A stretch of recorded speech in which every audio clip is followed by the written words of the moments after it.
It's so tiring to perform the same actions day after day if you run your blog, website, or channel. Instead of performing routine, I wanted to focus on the quality of content. That's why I decided to use the Pinterest API for automating post-publication. I spent some time studying the documentation, which didn't seem simple to me. So I wrote a small wrapper that you can use to automate your ideas on Pinterest. First, we need to download the repository, the link to which is in my Telegram. Next, you need to install the requests library.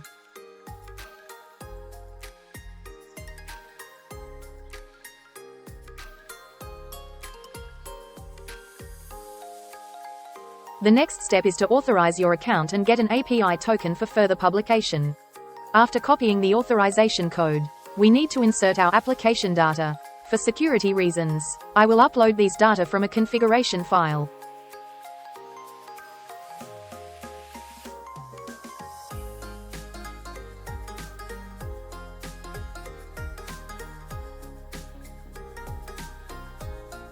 Don't forget to import the class for further work with authorization.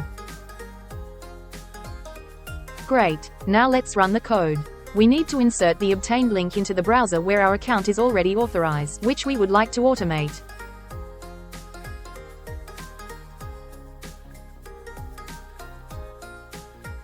Press the red button granting access to our account. Then on the next page, copy everything after the code and paste it into the terminal.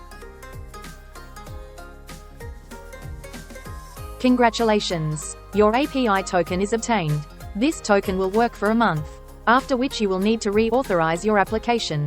Therefore, we will not delete the authorization code, but create a new file where we will place the publication functions. This page is no longer needed. Close it and go to the repository and copy the creation of the class object, not forgetting to pass our previously obtained token.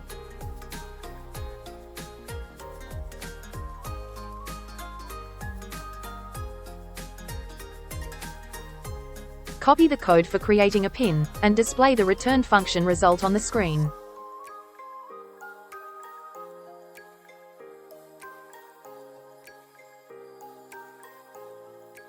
Displaying on the screen is not necessary, just to make sure everything is in order and the result is successful. We do not know the board ID yet, and before publishing the pin, we need to find out the ID of the board where we want to upload our pin.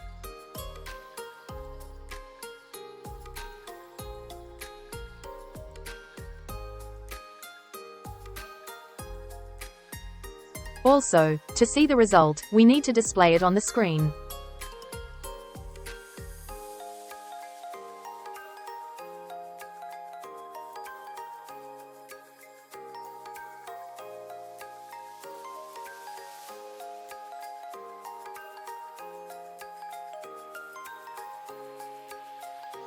We successfully obtained the board ID. Now let's fill in all the other parameters and finally publish our pin.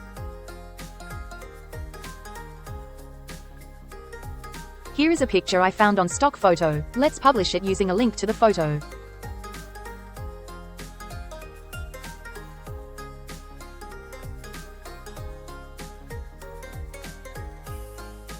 Great, the publication was successful. I will show the result at the end of the video. And now let's try to publish a video pin. The same parameters apply, except for the cover photo and the path to the video.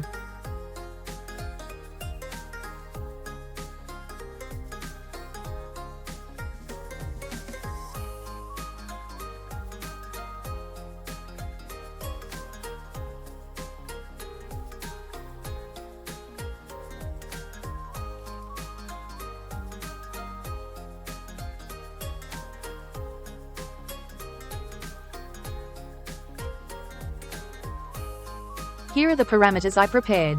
The video I took from Stock Photo, and the cover is a frame from the video. Let's try to publish. Publishing a video takes a bit longer, as publishing a video pin requires going through 4 steps, but the wrapper allows you to easily publish your video pins without any problems. Great, our video pin was successfully published. And here are the results. As we see, the first pin and the second were successfully published. Don't forget to subscribe. In the next video, I will show you how to scrape data from Stock Photo and publish them automatically on Pinterest.